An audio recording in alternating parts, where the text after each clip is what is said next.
Boa tarde, estamos aqui hoje reunidas para apresentar a vocês nosso trabalho de conclusão de curso intitulado Agentes Biológicos no Bioterrorismo, quem é o verdadeiro inimigo? Escrito por Nayara Clara Ribeiro e por mim, Raíssa Veras Mello. Para desenvolvê-lo, contamos com a orientação da professora doutora Dayana Alves Henriques. Para respondermos essa pergunta, começaremos definindo o que são armas biológicas.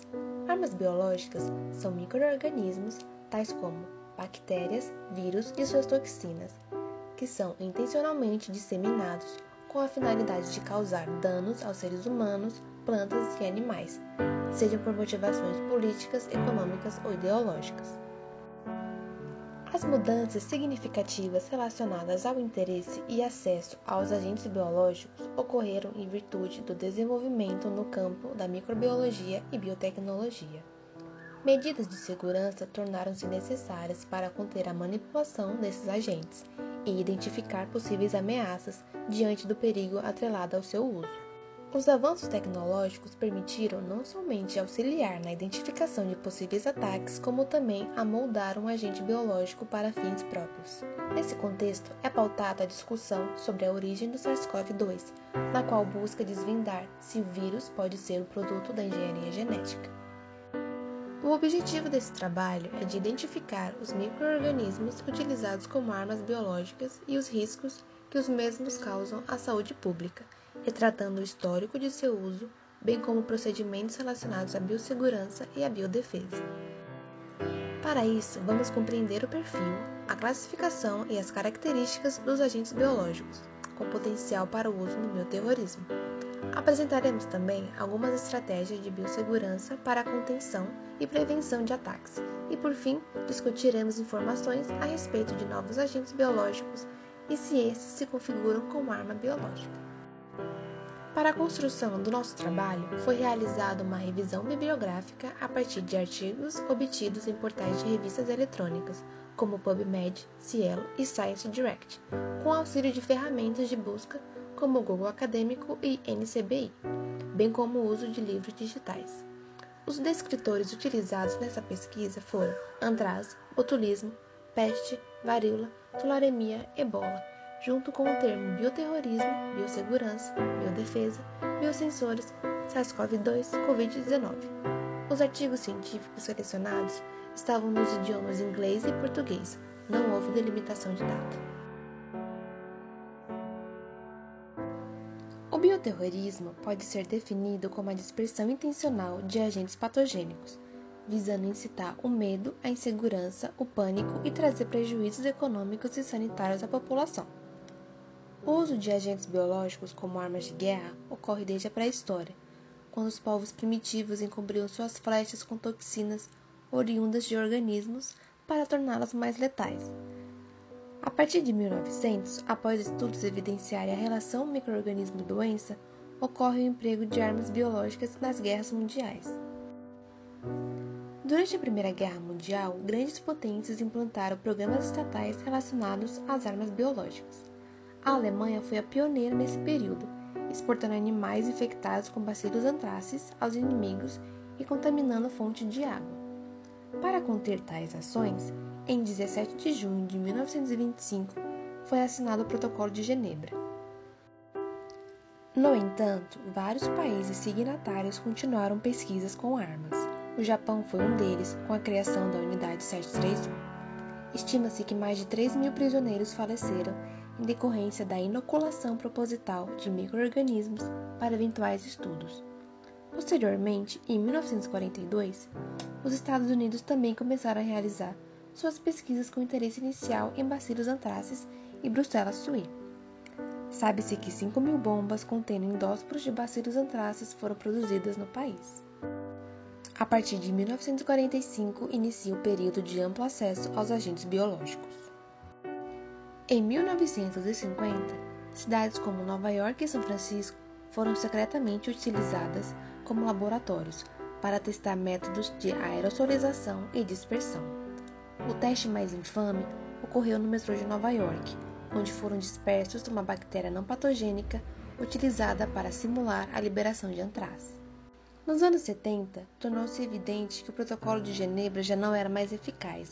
Desse modo, criou-se a Convenção sobre Armas Biológicas, ou do inglês Biological Weapons Convention, BWC, com o intuito de proibir o desenvolvimento, produção e armazenamento de patógenos.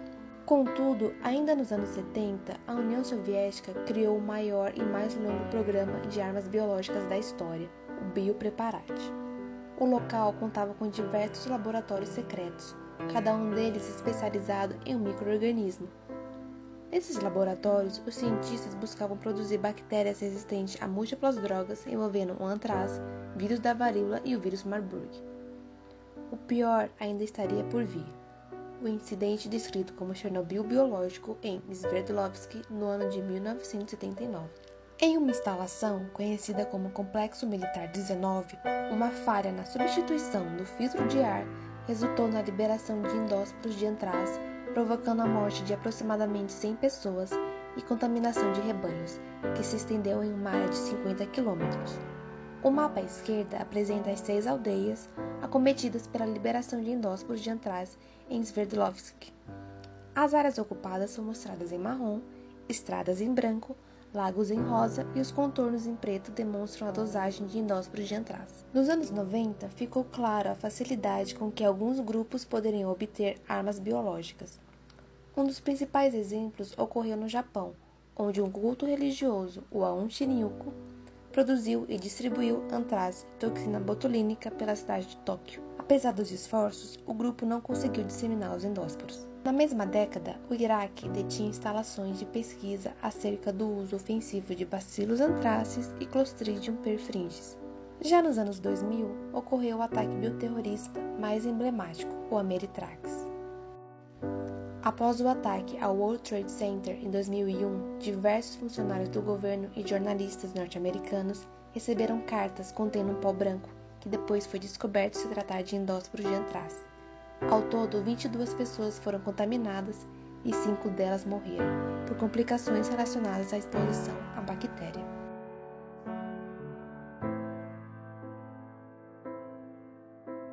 Na ação bioterrorista, busca-se agentes biológicos patogênicos, virulentos, facilmente transmissíveis e ausentes de recurso terapêutico. Esses fatores contribuem para que o patógeno escolhido cause elevadas taxas de morbidade e mortalidade.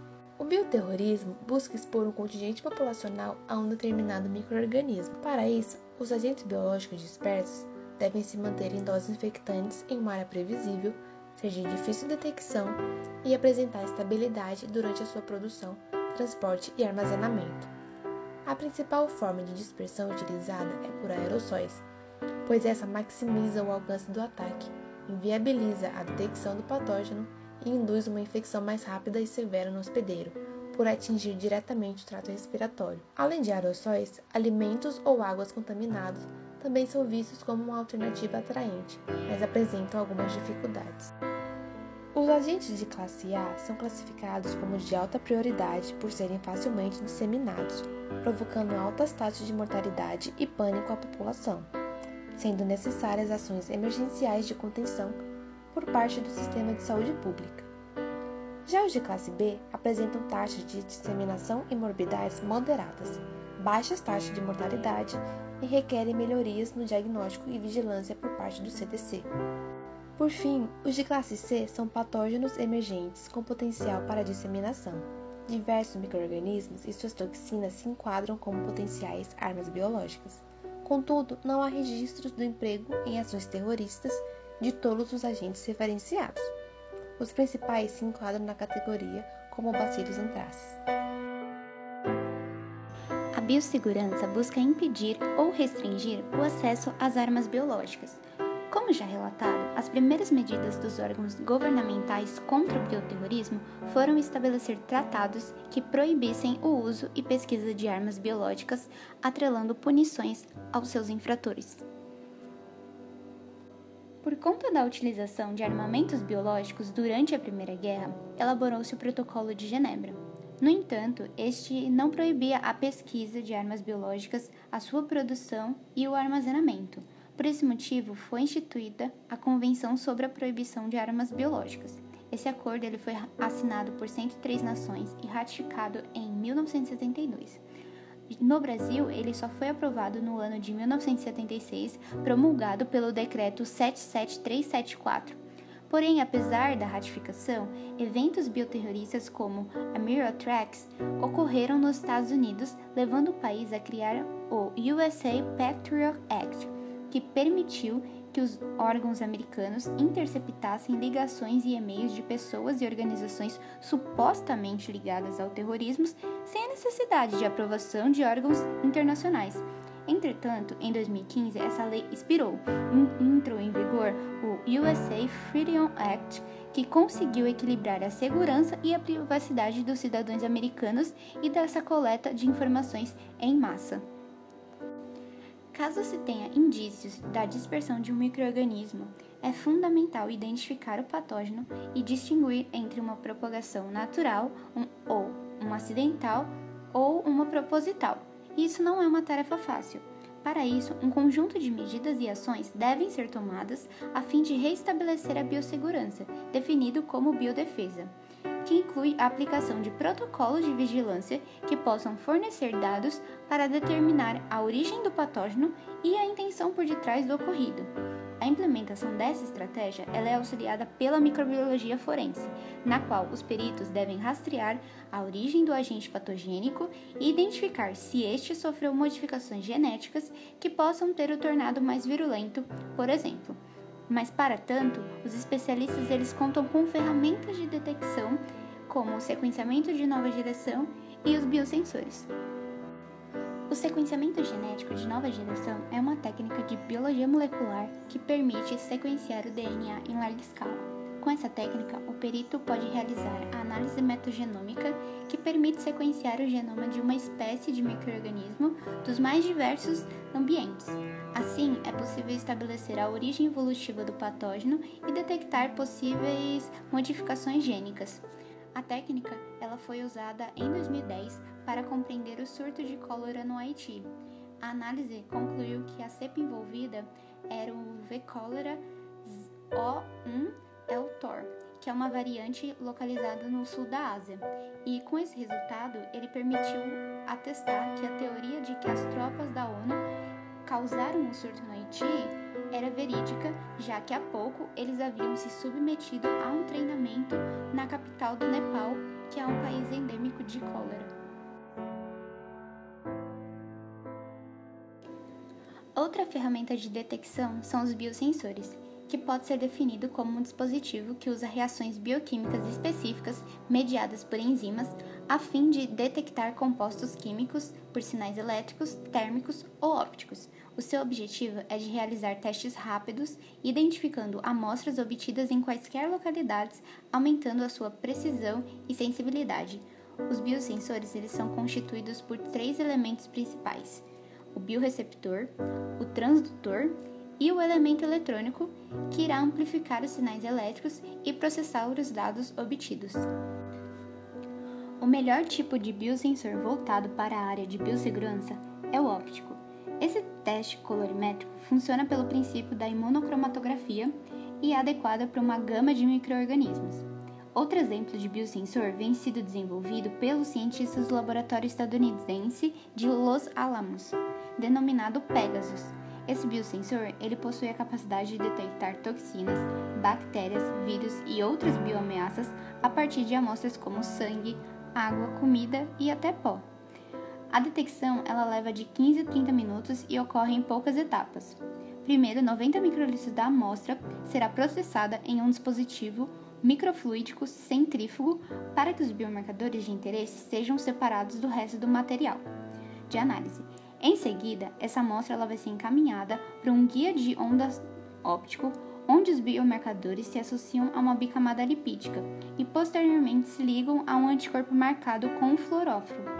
Por fim, um laser vai ser aplicado para esse tal marcador fluorescente, gerando um sinal que pode ser detectado.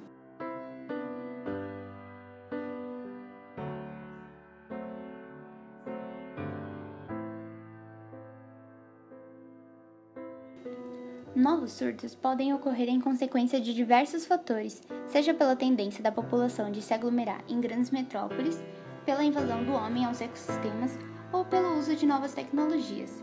Consequentemente, novas cepas podem surgir por mutações naturais que ocorrem durante o processo evolutivo. Por vezes, os agentes podem saltar dos animais para os seres humanos se tiverem contato próximo e provocar epidemias. Em contrapartida, com os avanços no campo da biotecnologia, também é possível o surgimento de novos agentes biológicos por remodelação gênica.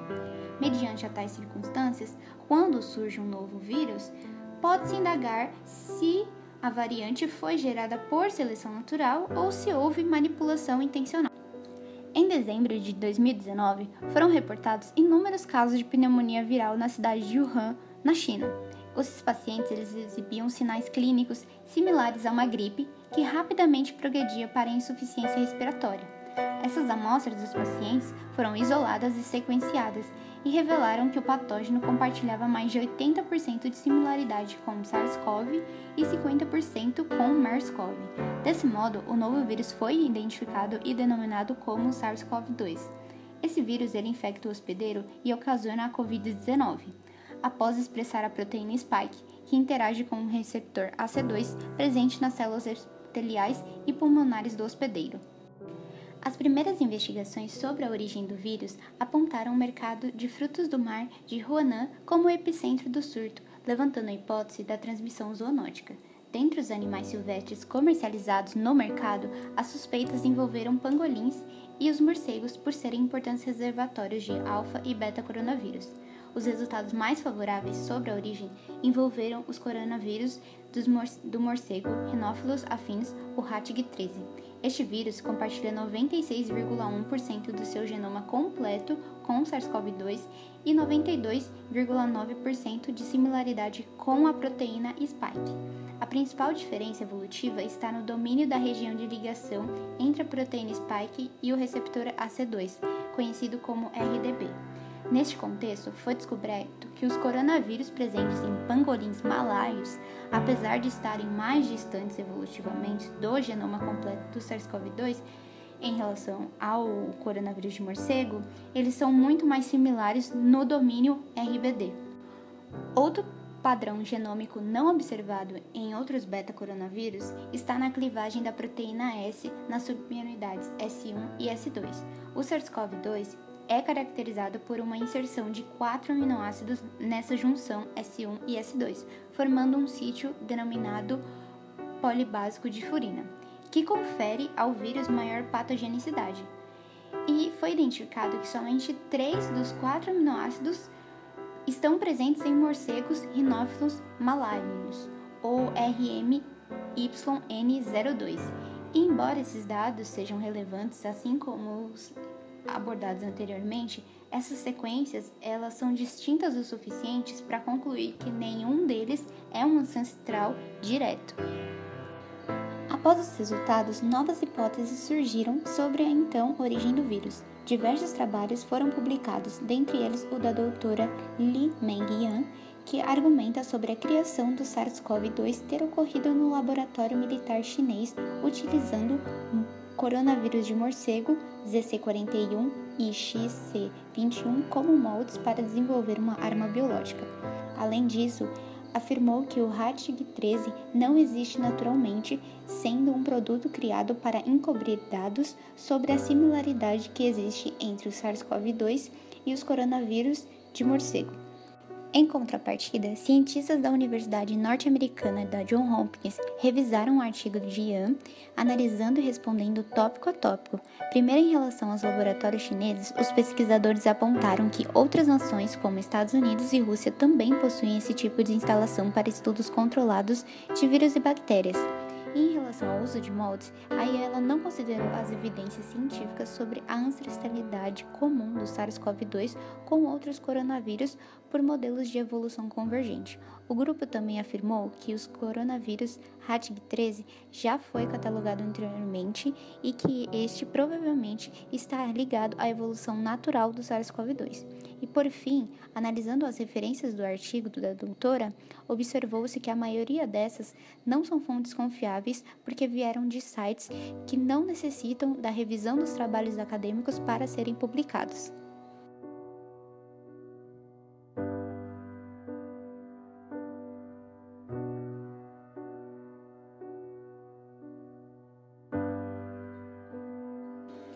Em virtude dos aspectos abordados, podemos apontar o homem como o verdadeiro inimigo. Os antecedentes históricos nos mostram trágicos episódios envolvendo a propagação de micro-organismos escolhidos de forma criteriosa para um ataque.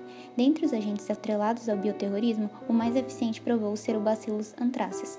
O controle sobre tais ações só foi demonstrado após o estabelecimento de medidas de biossegurança e biodefesa, aprimoradas pela biotecnologia, que também propiciou os avanços sobre a manipulação de novos agentes, fundamentando o questionamento sobre a origem do SARS-CoV-2. Contudo, concluímos que existe uma maior probabilidade de que o vírus seja produto da evolução natural. Entretanto, mais estudos são necessários para confirmar quaisquer hipóteses.